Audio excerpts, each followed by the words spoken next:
Hi guys, it's me Marisa Martinez. Welcome back to my YouTube channel. And today's vlog ay pupunta po kami sa Chonghomkok Beach. At ito po yung daan papunta sa beach. Dito po gaganapin ang aming outdoor fellowship ng Felcom, Filipino Community. Kaya keep on watching! Maganda na po yung daanan dito papunta ng Chonghomkok Beach kasi dati po ay hindi pa siya ganito, bali. Ito po yung second time ko po na pumunta dito at napakalaki po yung improvement.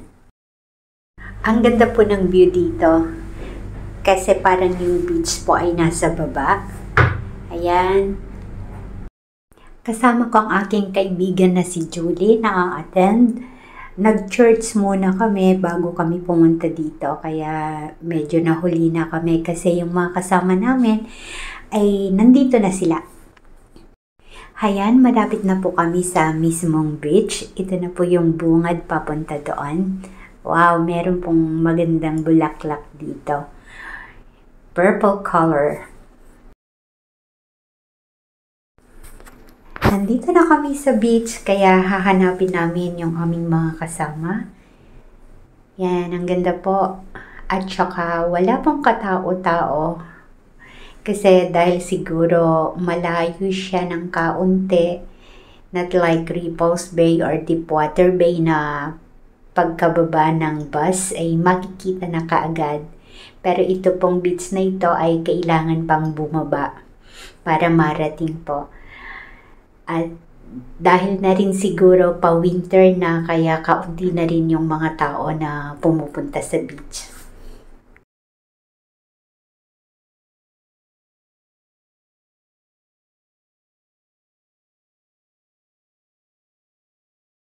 Maglalakad kami papunta doon sa pinakadulo. Sabi nila nandun daw sila sa dulo. At ang kagandahan din po dito pag nag-barbecue ay may sari-sariling mga table, gano'n na hindi siya crowded. Hindi kagaya sa Deepwater Bay na isahan yung yung place ng barbecuehan. Ayan, nandito na kami. Nakikita na namin sila at kumakain na kaya kakain na rin kami. Wow, daming foods.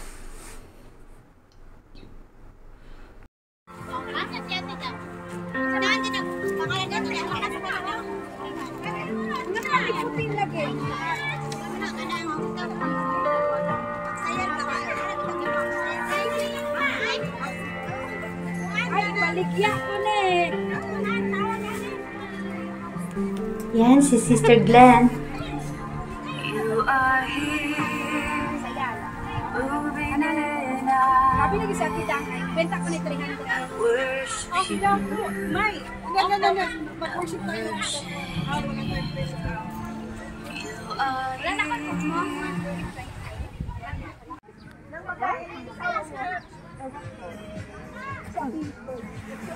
Pwede na natin ilipat sa mga pagkain. Dito na tayo. Siya naman po si Ate Luz. Siya po yung in charge sa Felcom.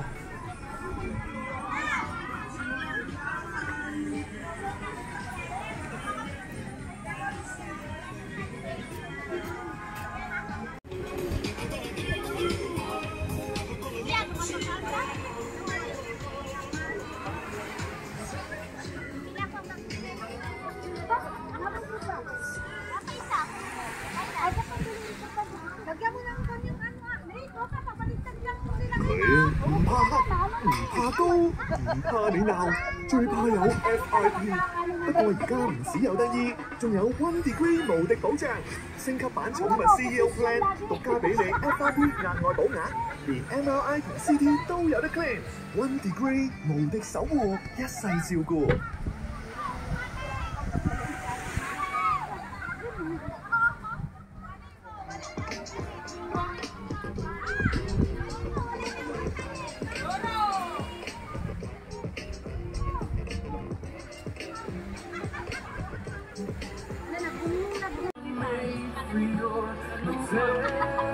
Data na yung team, nagsubli ng team dito. Sige nga, Rodan. Ilaaw, ganito.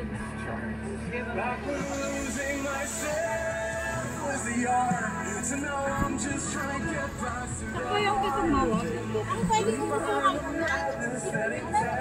Siya po yung aming pastor, si Pastor Jess.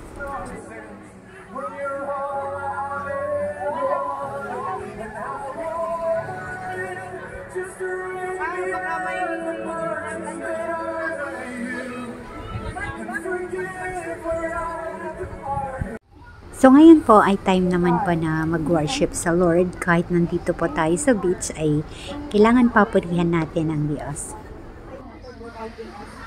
This place so that we may be able to have a fellowship with you. Thank you for the precious Lord Jesus, as your word of you, 8:20 says. For where two or three come together in my name.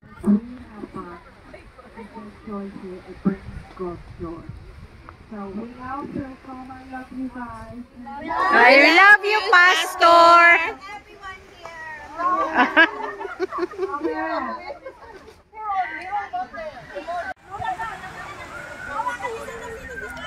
Ayan, naglalaro na sila. Tignan natin kung sinong mananalo.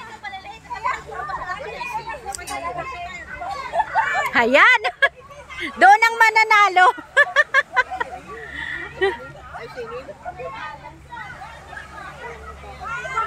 2, 3, oh!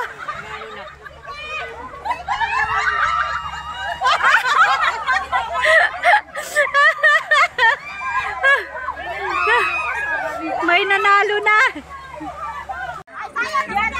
Saya, saya. Stop dance.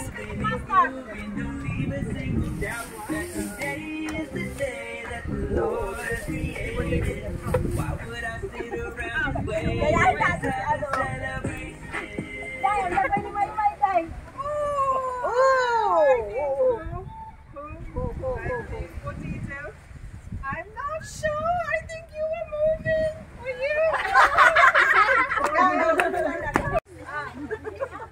Practice pala to, practice. Sige lang. Okay. Put a sunset. O, dali na! In the end, I'm a child of God. Ayan, tapos na kami dito sa aming palaro.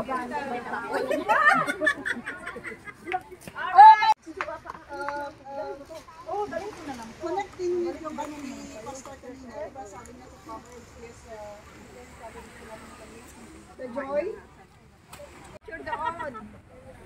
Against the light niya. Madilim. Ayan. Picture daw kami dito. Dito kayo. Yan, ganyan. Hawak ko na. Guys, against the light dyan. Dito kayo. Hindi, against the light. Against the light lang. Bago po kami uuwi ay mag-exhort muna si Ate Luz. The joy na linabas natin kanina is so fun, is so joyful. So that was the message na ano natin, carrying each one another's burden. So maraming salamat. Sana nakuha natin yung word na unity. It's not unity, hindi lang yung pagsasamaan natin. It's deeper meaning ng unity. Oneness, one heart, one soul, one worship. Iisa lang ang wini-worship natin in terms of unity. Yan ang ibig sabihin ng unity. So, another thing is by being attentive, yung attentive towards another burden, gano'n. Like yung kay Taco Mar. Semplang na. Pag napansin nyo yun, may powerful message yun. Pag tinignan nyo yung picture, may powerful message yun. You know? And then how you hold, yung paghawak nyo yung kanina. Akala nga namin tapos na eh. Nagtayo lang kami ng makalaban. Pala naghihilahan na. Ayan na, ayan na. Na kami ang tutulungan mo naman sa mga. Ayan na. Naglalaban is one picture of unity. Yung talagang hawakan mo yung nasa harap mo para hindi siya. And you have a goal. Yung goal is to win, right? To win yung goal. To win the prize. Malaki.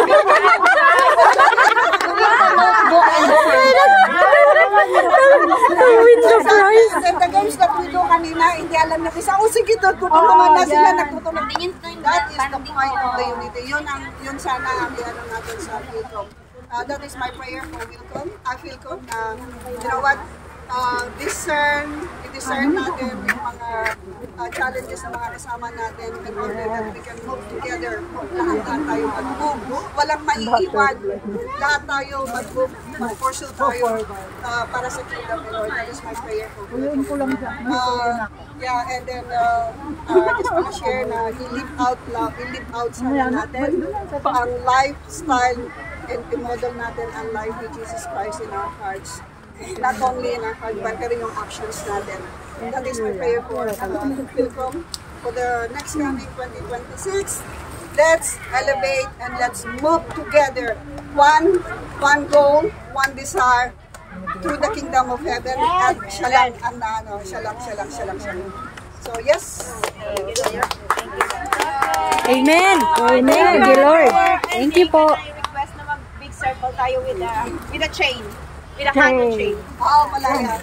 Ganon. Stay dito in 5. Yeah. Big one. Usap ko lang. Dali na pati mo pa isa. Solo pass. Lahat tayo. Ayun pa. Okay, dahil siya May i-add.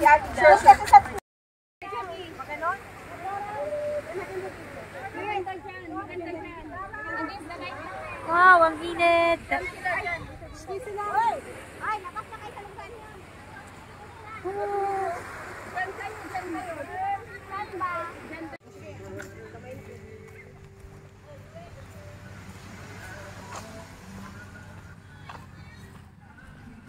Paliwanag na kanya, may Chris. Oo. Basta yung, natin ko daw kakabsat mo. Ada giant cargo, yung freight, nakasil pa yan. Pero hanggang madingan ng bayatan, madita na yung totoo. I-track ko man. Tapos na po ang aming outdoor fellowship, kaya uwian na. Pauwi na po kami. Tahimik. Napakahirap umakyat. Mas maganda pababa.